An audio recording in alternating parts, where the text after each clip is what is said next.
შანსი უნდა იყოს. და რა მოხდა, იცით? სატანი მოპარეს. და მე მომამზადე მასალა სათაური არ მოგწონთ. ქურდებმა გაქურდეს. და მოპარეს სატანი. მოპარეს სატანი დილას მოვიდა და სატანი არ არის, კაცო. ნანუთხარა ლევან გაჩინე კაცო. საკნეს მე აი ხედავ მაგაზე კი არ არის რატომ მომპარეს ბერე რაკრეს იმიტომ თავის ბანერიანად მომპარეს და მეორე ბანერი ებდო რუსთაველის პროსპერა პარლამენტი ეთყობა მოიტანეს და დააგდეს ხო და რა მინდა თქვა იცით არ ვიცი იქნება ვინმე გვისმენს სამართლიანი იქნება გულთან ახლოს მიიტანონ მე დამიროდები რომ დამირეკა ბონდო ქურდაძემ და მითხრა რომ აი ამას ვაპირებ მე ვთხარი არ გაბედო მე ვთხარი ხელი არ მოიჭრა არ გაგიჟდე კაცო უნდა დავდო იმაზე და მოხ რელსზე შეგიძლია რამე არ გამიგია ესე იგი შეიძლება იმ ზომამდე მიიყვანონ და მე გქონდეს ესე იგი პრეტენზია დემოკრატიაზე კაცო რა დემოკრატიაზეა და მე ესე იგი ძალიან მიყვარს ვამუკაღლონტი და გია უცნობი და სულთა და გულით უოცავ მე აი ამ ძალიან საპატიო იმას განა შანსი არ იმსახურებდა ყოველივე ამის მერე აი ამას არ იმსახურებდა კი ალბათ ეგრეც იქნება მე არ მჭირდება არა აუცილებლად იქნება ეგრეც მე არც ის მჭირდებოდა ეხლა ისეთი ქალბატონი ეთერიც იქ ეხლა მივიდა ახალი ხელმძღვანელი ამისი ჩვენი თაკო ჩარკვიანი აუცილებლად გაკეთდება ეს, იმიტომ რომ იცით რა, საერთოდ რაღაცა მოდით ერთი რაღაც წავიკითხოთ კიდე რა. მე მგონია რომ თქვენ ესეც გადაგითარგმნიათ და მე ვერ გავბედე მეორეს. არა, მე მინდა ეს წავიკითხო რა, იმიტომ რომ ეს ეხება არა ფესტივალს, არამედ ჩვენ ქვეყანას. ამას წერს პიტერბრუკის ცენტრის ერთ-ერთი დამაარსებელი ნინა პარი, რომელიც დღესაც პიტერბრუკის ცენტრში გახლავთ. პიტერბრუკი იყო იცით პირველი ლაურეატი მიხეილ თუმანიშვილის პრემიის, ჩვენ ამ ჯილდოს ვაძლევთ სრულყოფილებისთვის ხელოვნებაში. არავითარი კონკურსები აქ არ არის და ის იყო პირველი ვინც მიიღო ეს ქანდაკება და როდესაც ლევან ხეთაგურის წერილი გადაუგზავნეთ რომელსაც მეც მოვაწერე ხელი ეს იყო ასაღალ-დასაღალში დაბეჭდილი წინა კვირას და ინტერნეტში ყველგან წავიდა იმიტომ რომ მე მგონია რომ ეს წერილი ძალიან მნიშვნელოვანი წერილია და ძალიან ნააზრევია აი ნინა მოგწერა ესეთ წერილი ძვირფასო ქეთი რამშვენიერი და ნათლად დაწერილი წერილია და რა გულდასაწყვეტია რომ ქართულ თეატრალურ სივრცეში ასეთი სიტუაციაა ეს უაღრესად შოკის მომგვრელი და გულდასაწყვეტია საქართველოს ბევრად უსწრებდა მრავალ ქვეყანას თავისი მდიდარი თეატრალური ტრადიციები და მის მთავარ მიზანს წარმოადგენდა თავისუფლება და დამოუკიდებლობა რადგან თეატრი სწორედ ასეთი უნდა იყოს ძალიან სამწუხაროა რომ გარემოება ასე შეიცვალა მე ყოველთვის ვსურდა რომ თეატრს არაფერი ჰქონოდა საერთო პოლიტიკასთან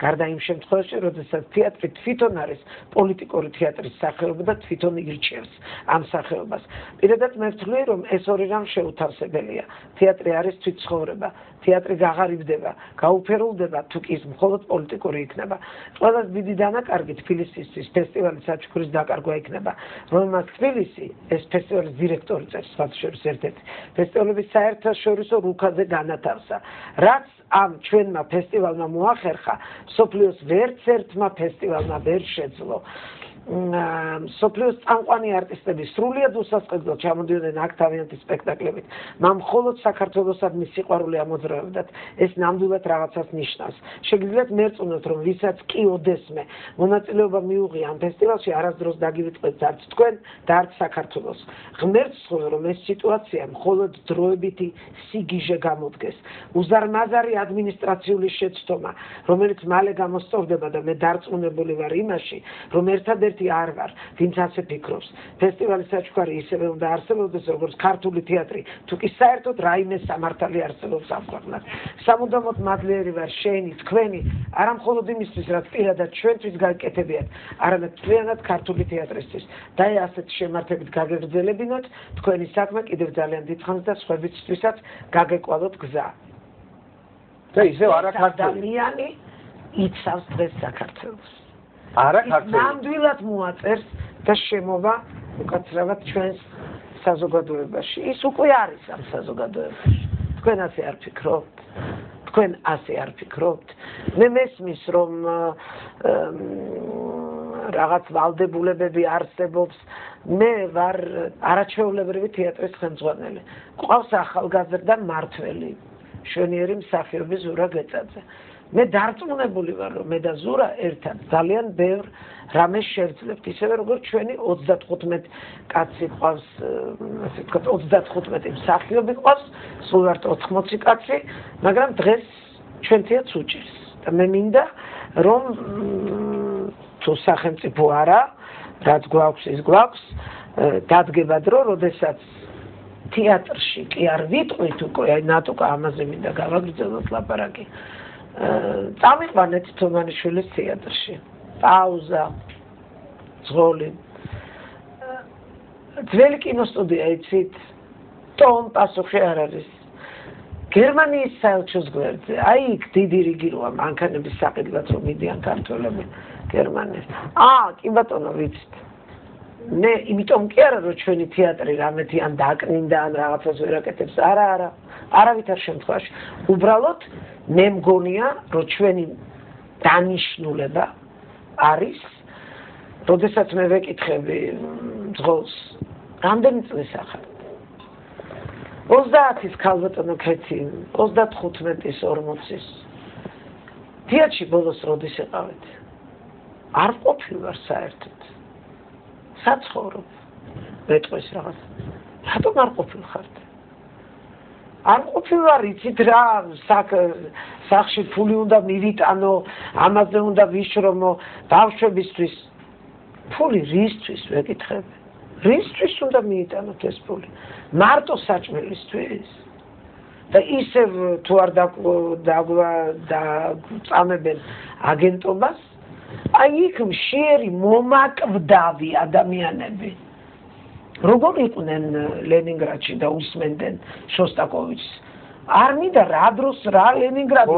ბატონი მიშა, ერთ-ერთმა დიდმა თეატრალურმა ბრჭყალებში იმან რა ქვია, ეხლა რომ გულშეხელებს იბრაგუნებს თეატრალურმა კრიტიკოსმა, თეატრის კრიტიკოსმა, რომელიც საბჭოებში ზის ეხლა ხანდახანდა დიდ წიგნებს წერს, ქალბატონმა დაწერა, რომ მაშინ არ ელაპარაკებოდა თუმაშვილს, როგორო, ომიაო, აფხაზეთ დაკარგული გვაქვს და რა დროს ის არისო, რა ქვია, ზაფხულის ღამის სიზმრის დადგმაო და კომედიისო და რა ამბავი ხდებოდა. აი ეს საოცრება თუმაშვილმა როდის დადგა? 93-ში. 92-ში. როდის დადგა თემურ ჩხეიძემ? როგორო თემურ ჩხეიძეო? გამოწერა გაზეთში.